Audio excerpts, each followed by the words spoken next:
The next day. સવારે વહેલા ઉઠીને તૈયાર થઈ ગયા. ફસી બધી એટલે 7 વાગે પહોંચવાનું હોય. કાચમાં મોઢું જોઈએ તોય હારા જ દેખાતા હતા આપણે.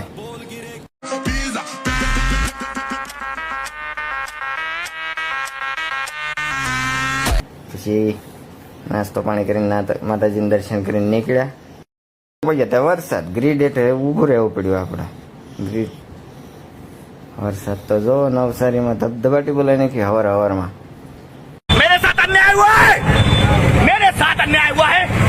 વહેલા તે પલ્લી ગયા. રેનકોટ ભૂલી ગયા હતા આપણે. પલ્લેલા કાગડાની જેમ બેઠા. શું કરે ધીમે ધીમે બધું હુકવીને પછી આખો દી કામ કર્યું. કામ કરીને પાછા ઘરે આવ્યા. ઘરે જતા હતા તો દાદરા ગણતો ગણતો હેઠો ઉતર્યો. દાદરા બહુ ત્યાં આવી ગયા આપણે પાર્કિંગમાં. આવ્યા કેમેરા મોટ જોઈ કેવો દેખાય. ત્યાં આપડી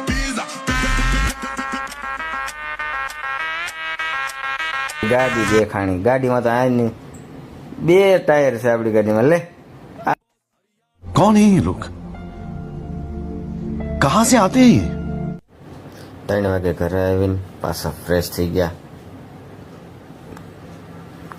કેમેરામાં મોઢું જોયું પાછો. કિશોરભાઈને કાંટો મળેલો ગયેલો લાગતો હતો તોય હેઠળનો જ દેતો. કિશોરભાઈ પાછો આંગળી કરી 2. મારો બેટો પણ.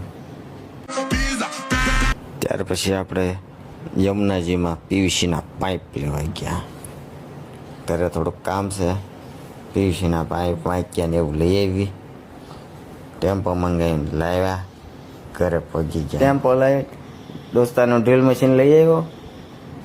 ડ્રીલ મશીન લાવીને પાઇપ વાંચ્યા બધું ફિટ કરીને આમ જો કેટલો જબરદસ્ત પાઇપ ફિટ કરી દીધો.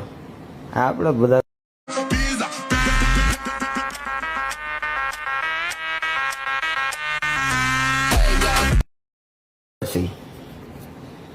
ફિટિંગ કેવું લાગ્યું કમેન્ટ કરતા જજો.